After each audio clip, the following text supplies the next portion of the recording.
welcome to this week's episode of MetaSpiritual Talk on the MetaSpiritualist Podcast. This week, we're talking with Lachelle Hamilton of Safe with Shell. Lachelle holds a master's degree in clinical mental health, and after starting grad school, she became more aware of the trajectory of her life and the purpose that she was created to fulfill. She now feels that chapter was to help her learn more and help herself heal from depression. Lachelle says that, surely I knew what I did not want to do, and now I'm starting my journey to serve the world in the way which gives me the most joy. I am here to inspire others with my story and insight I've gained. Lachelle's newfound venture was established to secure a future for herself and for her son. Safe with Shell Counseling and Consulting provides support to her clients by assisting with minor crises and obstacles of day-to-day life. Let's give Lachelle a warm welcome on MetaSpiritual Talk. Take a listen. The MetaSpiritualist is guided by the creator of the universe through prayer, meditation, and sound healing. Good morning, Lachelle. Hello. How are you? I'm doing good. And you? I'm doing well. I love your hair. Thank It's you. so pretty. And I wanted to say I love your website too. Like, it's very nice. Thank you. That gold dress was, girl. I took my 30 pictures. Hey, you know what? If that's what it takes to get the right shot, by all means, you got to do it. So how are you today? I'm doing good now. It was a long week. Yeah. Yeah, this week seemed to have gone by fast for me, but there was some significant things that happened that made it feel like, oh my God, I don't know if I could handle this. Yeah, I was really tired. I don't know. But now I feel better. Yeah. Maybe it was a full moon. I saw that. I was just like, this full moon about to eat me alive. And then my friend texted me last night. He said it was red. But when I went outside, I didn't see the moon at all. Oh, you know what? I think it might have been a blood moon. I think so. I didn't see it at all. Usually it's right there when I walk out my door. Oh, wow. Well, where are you located? In Louisiana. You're in Louisiana? Cool. I'm from Arkansas originally, but I live in California. Oh, okay. Well, let's jump right into this. How are you? I mean, well, we've already gone through that, but tell us a little bit about yourself and what it is that you do, and we'll go from there. Okay, so for me, that's always a hard question. Okay. As far as like professionally, I have an undergrad in family consumer science. From there, I have my master's degree in counseling. Mm-hmm. So in undergrad, I actually had my son. So from there, I was just like, I just want to get my first degree and I'm going to be done. Mm-hmm. So I pretty much went into college not having a clue about what I wanted to do, what was my goals, nothing. Like I was just in survival mode. Mm. So from like middle school, I was always told that I should be a counselor. I took because we did interest surveys in high school and middle school. And so it'll tell you fields that you'll be great in. So counselor was always on that and I just ignored it. Until my freshman year, I took career interest class. Mm-hmm. And so from there, I picked counseling. And so I was like, okay. So the degree that I had for undergrad is, related to counseling. So I've always been passionate about helping people, big on family. Mm-hmm. So when I picked my major, I went for school counseling. Like I was very ignorant at the time. I was like, okay, kids don't have real issues. Mm-hmm. That's not the case at all. Like I see that children go through so much. Like, and then the other side of it is just like, they're depending on their parents and they're depending on adults to protect them. And a lot of them don't have that. Right. So once I got into the program, then I was learning more about mental health and what mental health disorders was. And so I was just like, okay, So then my passionate began to change. So when I had my son, I went into a deep depression. So from there, I really knew what it was firsthand. And then looking back, I saw that I was depressed as a child, but it wasn't enough to where it was noticeable to people. You suppressed it and like held on to it real tight, huh? Well, I didn't know what it was. So, you know, but at that time it was more of like seasonal because I had good grades. I was on a sports team. And so then going to college, that's when I really like saw a difference. Because I didn't have that same social community instance. So when you transitioning from high school, it's like you're leaving all your friends, everything. And so going to the college I chose, you know, ironically, I went there because I knew that I would know people because I always was a shy, reserved person. So when I got there, ironically, like I didn't even talk to those people. But it was the realization that, okay, we didn't hang out in high school, so why would we hang out now? Yeah. So at first, I used to go home. At first, I tried to stay on campus, in my dorm, and I could not do it. Like not having communications with people. So I just from there, I started going home every weekend. I couldn't do it. So pretty much got off track because I forgot what I was going. No, so you were just saying that you found out you were depressed, what it was in college. And so as you transitioned from high school to college, you thought that you knew these group of individuals and that you would be able to connect with them, but you weren't able to. So what did that do to you, your mental state and your spiritual state and emotional state when you felt that you couldn't connect with these individuals? Well, at that age, because right now I'm 30. So I have so much insight about things that I didn't have. So at that age, it wasn't me thinking about anything. It was just like, okay, just feeling like I was isolated from everybody. Like, okay, I got to go home. Like I said, I always was reserved. So like making friends, that wasn't something that I was good at. Like I'm very friendly as far as speaking to people and, you know, like more of a like networking, but not for like people being close to me. And so with that about myself, like that played a part in my career as well, because I knew for a fact I did not want to do one-on-one counseling. And the reason being was I didn't want those long-term relationships. And like I said, I was very shy too. So when it came to like intimate settings, but we're in small groups, like I was more shy. But I could get up in front of a room full of people and give a great presentation. Oh, okay. Yeah. So once I got to grad school, that's when I really learned about myself and things made sense. So like my last semester of grad school, I told my professor, I said, I don't want to counsel people. And I thought that was silly, but he understood what I said. And that was 3 years ago. So pretty much what I wanted to do was I wanted to do workshops and like motivational speaking. So I wanted to do more of inspiring people versus when I think of a therapist, treatment plans, and you have these theories, and I don't want to diagnose people. Like, you know, and you grow up and you see images of things on TV. So what I know as a therapist was from TV. But with counseling, like it's so broad. Like you can do so many different things. You can career counsel. It's just so much you can do. And so that's where I'm at now, just still building my professional identity. I know the things I do not want to do.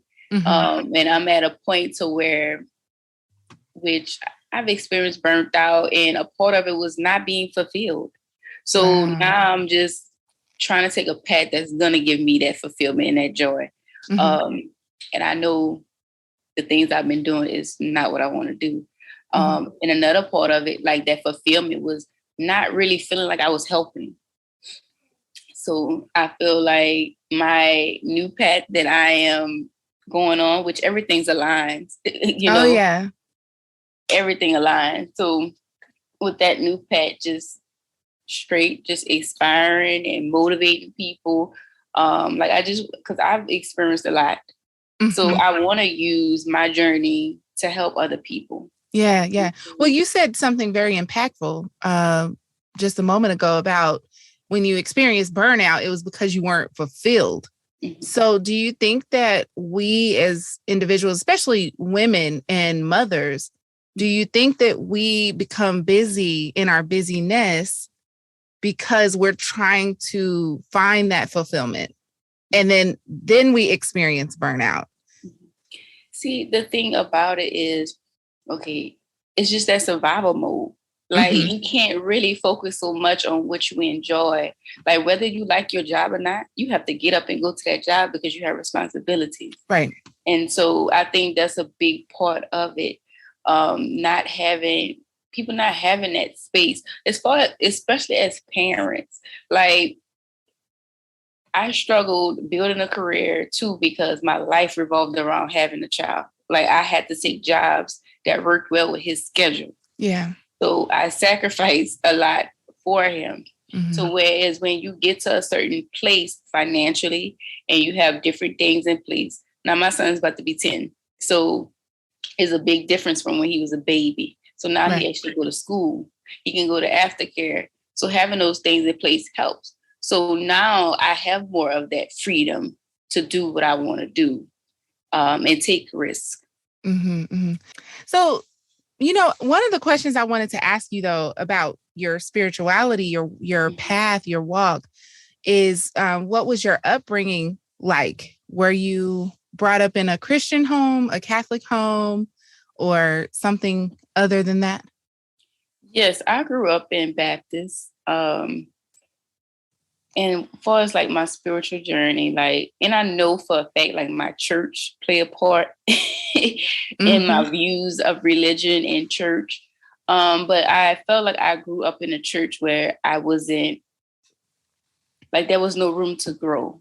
Mm. So as far as like my journey, like I said, I've experienced a lot with depression. Like, I was very angry towards God, very angry. With religion, they paint God to be this superhero. Yeah. And he's not. And so you have questions of, why is this happening to me? Mm-hmm. And even then, like, there's trauma from religion. The best thing that someone can tell you is just pray about it. Right. And I'm not gonna lie, to this day, like, that annoys me to the highest. Like, that is your best advice that you can give me. One, like, it's just that understanding that like, if you grew up in the church, you know that already. Right. So, like, give me some personal advice. And like I said, I went on my journey. In undergrad, I took a spirituality class. Mm-hmm. And so I did my project on the power of prayer. So with that project, basically, I had my biases and we found themes. And so as I explained why I did the project, it was because I felt like I was praying and praying and praying, and my prayers was just hitting the ceiling. Mm. And the other side of it is just like dealing with depression. Like, you can't just pray that away. Right. It's not something that you can just pray away. And then also, like, just looking at like the community and these people who've been in the church all these years. Yeah, you telling me just pray, and you've been in the church all these years, but yet you in the same position for how many years? Yeah. Like, at what point do you? And then I got to a point to where I just like, I am God. I am God. And then feeling that way, then I started seeing it on social media. So it's like, okay, but just feeling like people put so much power outward and not in, and believing in themselves and understanding their power. Mm-hmm. And so as far as my spirituality, like, I got deeper into it once COVID hit, because, I had my son when I was 21. So I spent all of my 20s being a parent, being a student, being an employee. So for the first time, like I actually had time to stop and actually take care of myself. So I sat at home. I ended up joining a spirituality group. And from there, things began to make sense. So they had one, I mean, I learned a lot in it. But that group I ended up leaving because I felt like light and darkness could not live in the same space. So we can't be in the same space where we want to heal. Then the other side of it, you want to hex. Right. Yes. No. Well, Right. I'm in several spirituality groups, and there's only a few now. Like I've dwindled it down to about 3 or 4 that I actually like get notifications for. And I'm actually planning to go through and remove myself from a lot of groups because of that very reason. That was the only group I saw that in. And I was just like, and then from the admin, like I got her energy was just real dark. You know, when you're looking at healing, a big part of that is forgiveness. Yes. So how can you forgive and then you want to hack somebody? Like it couldn't it didn't go. No, you know, that's real because I've been on a spiritual journey for quite some time. I was awakened or had a Christian experience when I was 19. And the interesting thing was I thrusted myself into the Southern Baptist Church. You know, growing up, my father's side of the family was really into that vein. And my mother's side of the family was more liberal, but it was mixed. There was Catholics and there was Baptist. But for me, it was like, no, y'all are not answering some of the questions that I have. And I think there's an answer to it. And so when I had my awakening, it was like, I went on this, like, I was very intense, very focused on finding out the things that I had questions about.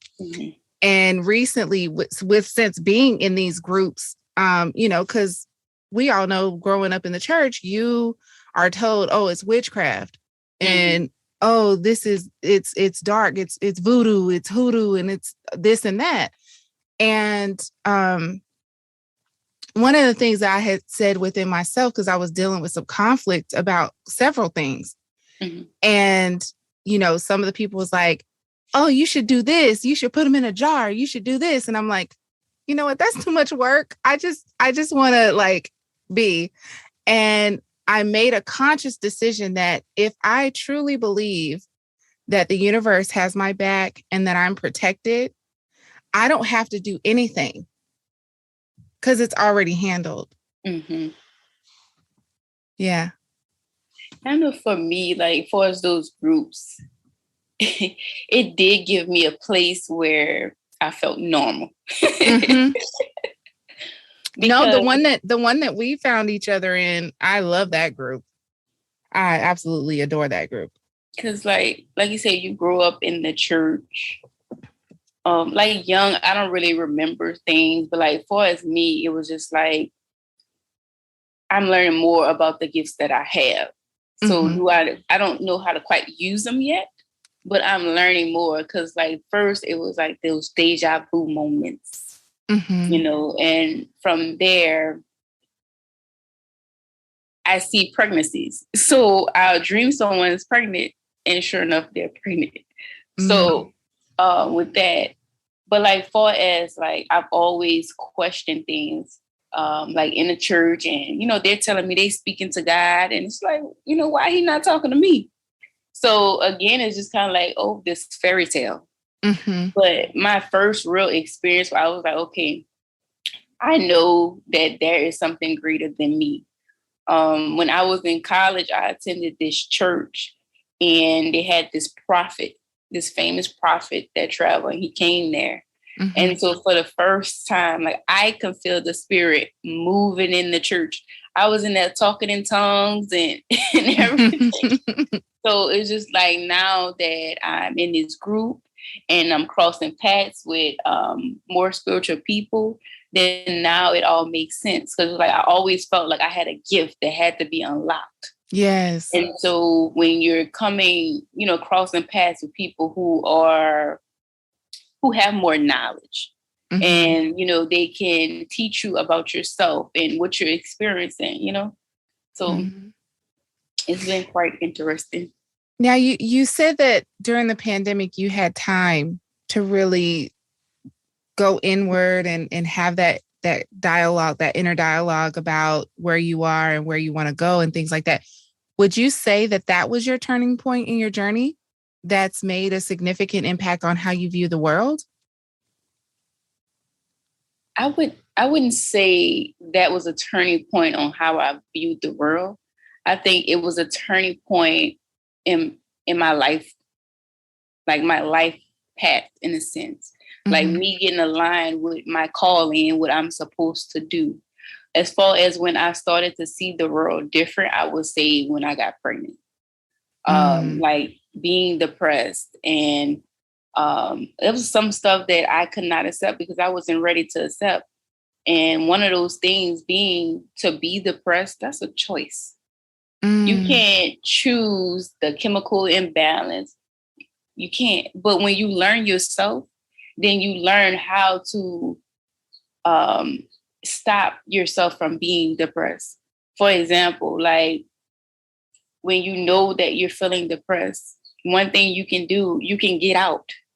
You can surround yourself with people who make you laugh. You can surround yourself with positive people. And one thing that I learned, like how powerful your mind is. So what I learned was I was manifesting the things that I actually didn't want, right? Because I had doubt and I felt like, just going back to the law of attraction.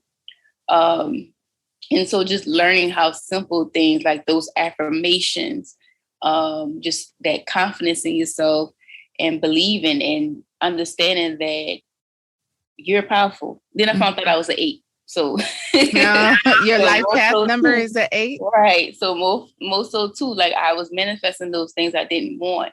So, and honestly, like when I said, so what I did during COVID, I went out in the sun and I journaled.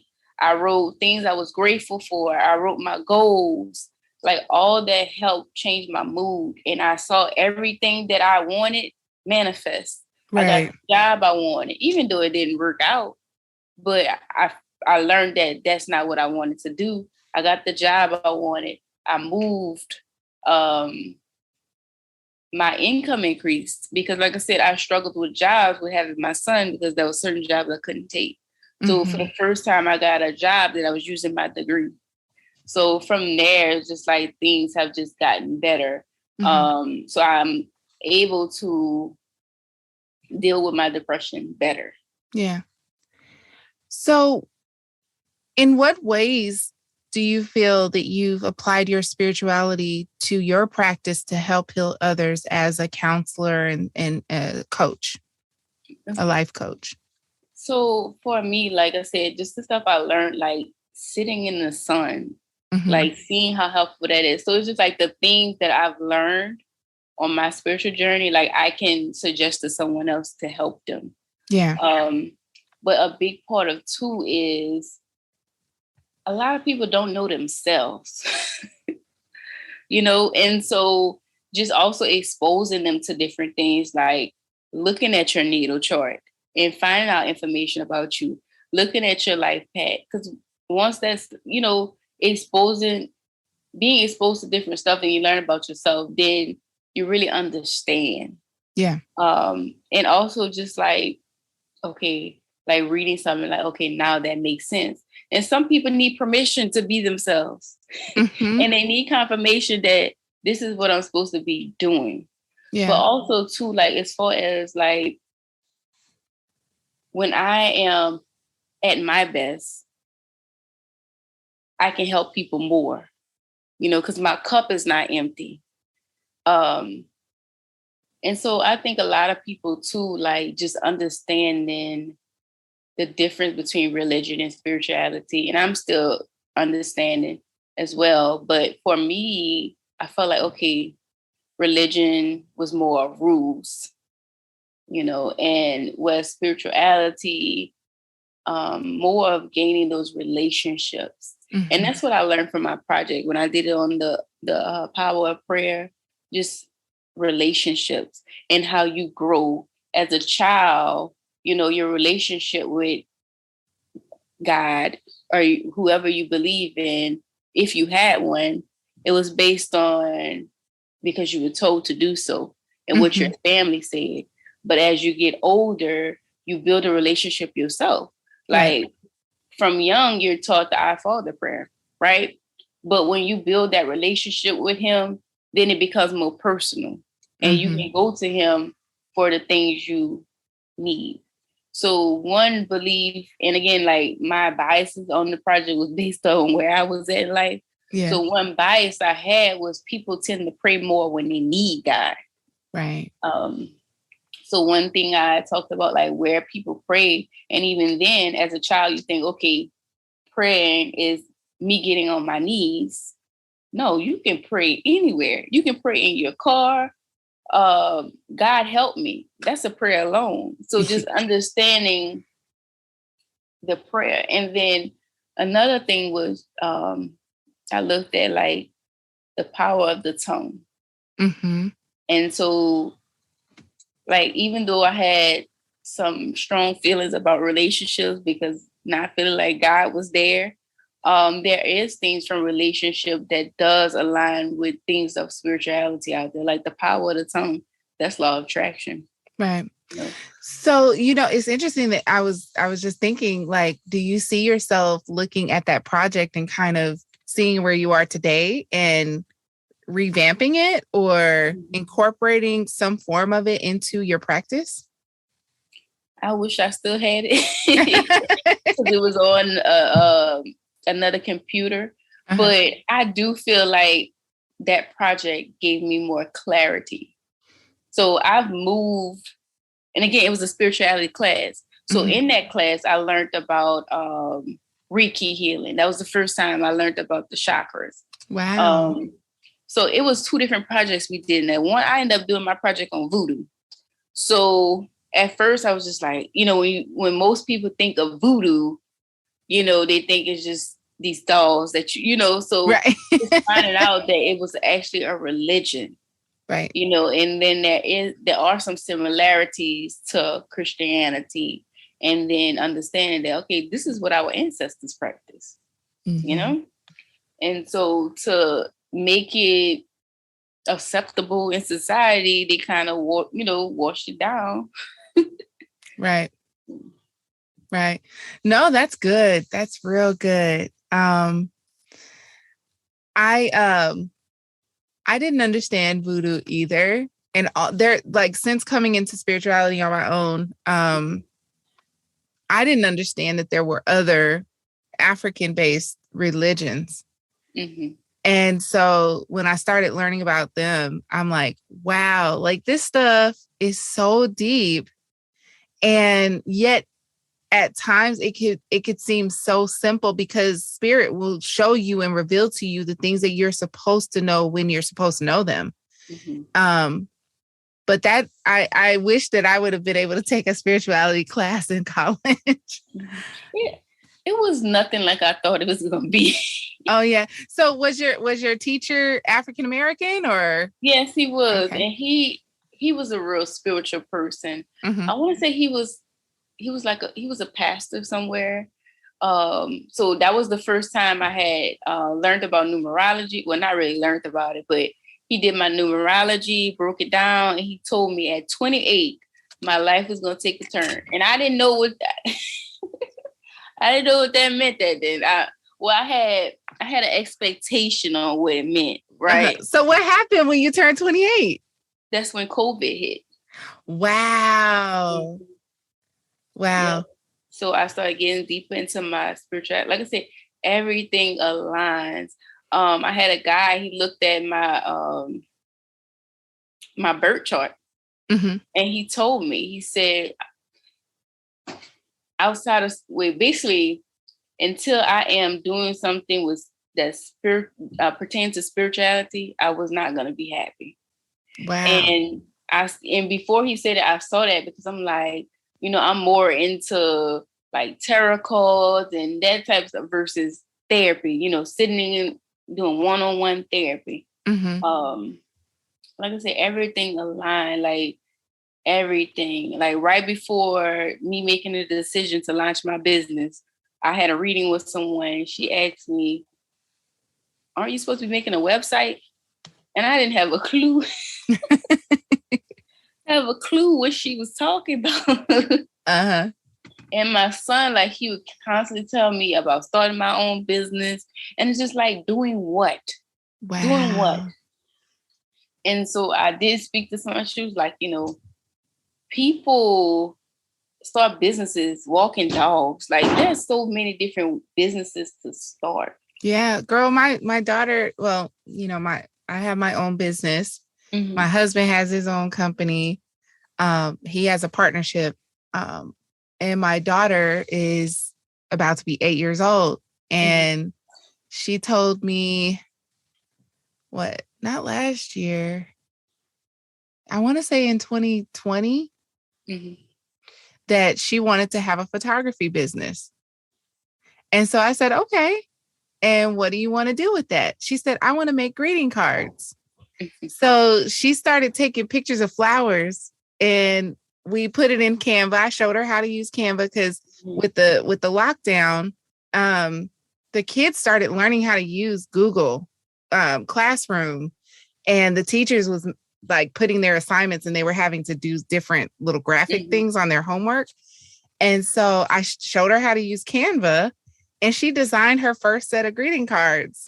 And that was so funny to me because I'm like, you know what? They really do see what their parents are doing.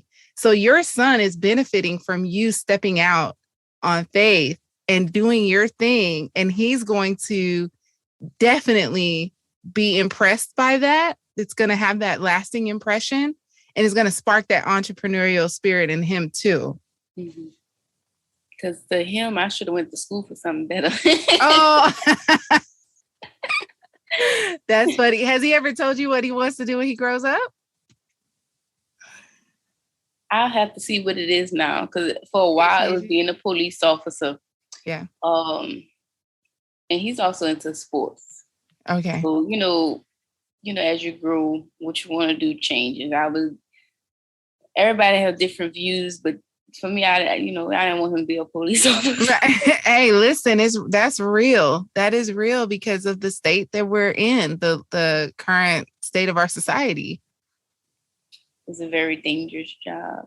But as far as like children, like I said, because you look at these groups and people have their children doing yoga, and we used to do that. But if I have another child, then I know like that child's going to be introduced to spirituality very young.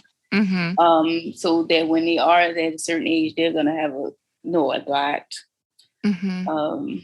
So far as him, like I had him a bracelet. I, had necklace, crystals, all kind of stuff, but he don't keep up with any of it. So, but he is aware of stuff. Like he was watching, I can't even think of the show, but the name of the team was Spiritual Healers. Oh, wow. And he was like, oh, they got some of that stuff that you got, the stuff you be burning. Oh, the sage. That's so cute. Yeah, so I didn't actually see them burn the sage, but then he showed me like, okay, the name of the team was Spiritual Healers.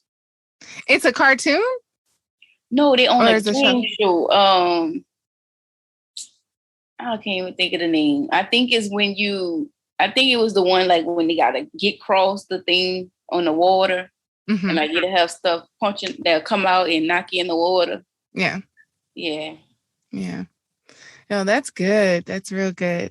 So what is it that you would like for the audience to know more about your business and the way that you practice your coaching? Like, could you walk us through what a session with you looks like? Okay. So I am new. Like I said, I just launched my business. The reason I started, and I was like, this is what I want to do. Because like I said, my personal experience is everything. Like I said, with me struggling with depression, me being the counselor friend. So my goal is just to provide a safe place. And a lot of people don't get that. I know for me personally, when I go to vent to people, it's pointless to me because they're not even acknowledging my feelings. All they Yeah. see is the content of what happened. And automatically they try to give you advice. And that's not what you need all the time. Most of the time you don't, because you have the power to make decisions for yourself. Because no matter what you tell that person to do, they're going to do what they want to do anyway. Right. So just being able to have that space, have somebody who understands and truly listen to your feelings. Just looking on Facebook, I see people posting like sad posts. And every so often, every time I see it, like I reach out, like I just cannot, it's just, I'm just very passionate about helping people. So I reach out. So just understand that if you come to Facebook and make a status, you don't have nobody to talk to. Right. So or you've exhausted all of your outlets. you don't have anybody to talk to. And so it's very frustrating not feeling like you're understood. And so, like I said, with my degree, I do want to help people, but I don't want the long-term relationships. And I mean, it's just, let's look at your problem. Let's find a solution. Like, let's look at how to do this. And which I know, being into spirituality, when we think like, we're just all grown children. Like, we have the same needs as children. Right? It's the same needs. And you'll see people interact differently with their kids than their adults. But sometimes you really just, you need your feelings validated. Like, you just need to be heard. Yeah. And honestly, like with our intern at a middle school. And so I'm just like, these kids keep coming in here with their petty problems. And I went to my professor, who was my supervisor for internship. So she was like, so you just want to deal with the depression, And I'm just like, no, but, the people who really need help, like, And so it took my little cousin to tell me, it hurt my feelings. And from there, I was able to understand, and just not understand that sometimes you really do just need to be direct with people because they don't know what it is you're asking. And it's just something as simple as, okay, if you don't know, like, what do you need from me in this moment? So just, like I said, my purpose has always been to help. I am a healer, and it's just, I'm on my journey as well. And like I said, I just want to help people. Like, I know that there's a need. So, and I've come like kind of bump heads with people who didn't see my vision. But when you think, like, there's crisis hotlines where you can call the number because you're in crisis. Pretty much that's what I want to be, but not like where it's a full-blown crisis. Like, it's just one of those days and I just need to talk. Yeah. You might not necessarily need therapy and see a counselor long term,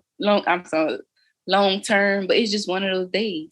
Your kids, they be in a pain, you're feeling overwhelmed. You had a bad day at work. And so I just think that everyone just needs that person. And, a lot of people struggle in their professional identities. Me, I'm very laid back. So what you see now, that's what you're going to get. Right. And so as far as like branding, like, I just want to be the chick from your neighborhood that, like, that's how I want to be seen, like, as a friend. Like, I'm really laid back. I'm really, and it's just a lot of people just don't have people who genuinely care. Right. Well, let me ask you this then, because you mentioned you don't want it to be long-term type of thing. What do you think is sufficient to help someone through that time without them becoming dependent on you being their sounding board? That's what, okay. So again, I'm in the process of building my business, but right now, like I said, my focus is like emotionally, I'm just having one of those days. So as far as like life coaching side of it, like I said, I'm still developing that side. Got it. But right now, so with my business, it was a matter of me taking a leap. Yes. So when you first start your business, it's not going to be perfect. Right. But this is based off the need that I saw. And with the term of life coaching, like, that came from like conversations with other people. But what I'm coming to the realization of, I am a counselor. I am a counselor in the way it goes. I don't have to sit with a counselor on one-on-one, and I don't have like, and that's the thing too, like with counseling, it's so broad. Like whatever you see a need for, you can create. Like I said, there's people who get paid to walk a dog. Like, yeah. So it's just not letting people tell me what my vision should be. Yeah. So as far as like those who, now don't get me wrong, like you're welcome to come back, but if it gets to a point where I see that you need to see a therapist or someone who can better suit what your need is, then yes, I'm going to refer you to them. But not everybody needs counselors. Some people just need somebody who they can talk to. Yeah. You know, you might not have, you have friends, but you might not have that friend who is appropriate for venting, because we all, you know, all our friends have different places in our lives. Yeah. And not everyone is not the person who can deal with your emotions well. Yeah, no, that's good. I just was curious to understand the process behind the like more of a short-term conversation with someone versus like long-term, because, you know, I work with a business coach and leadership coach, and I have my spiritual teacher that I've known now for over a year and a half. I personally met them last year.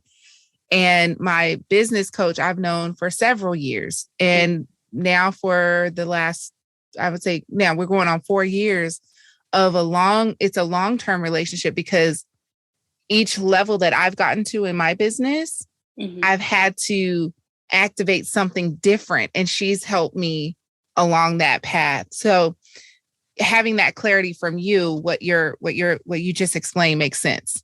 Mm-hmm.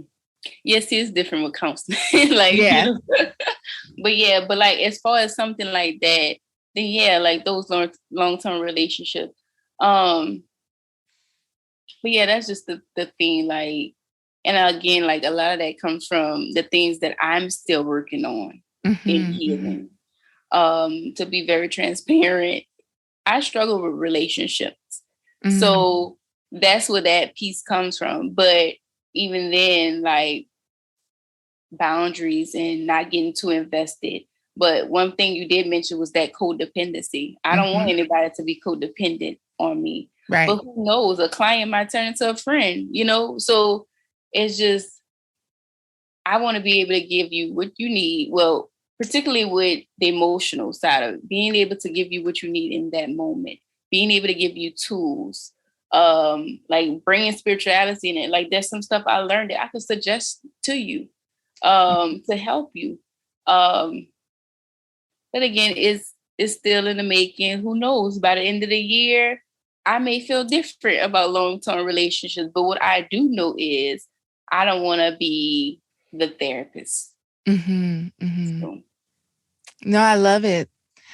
What would be a word of encouragement that you would like to share with our listeners if they are uncertain of where they are on their spiritual journey? Awareness is so important. Pay attention to everything. Pay attention to everything. The signs are there. And a big part of it is trust yourself. Trust yourself. A lot of times, and I think this is what some people struggle, getting feedback from other people. Because there's some things that people are going to see that we don't see. And so I think that was an important assignment that I had in undergrad.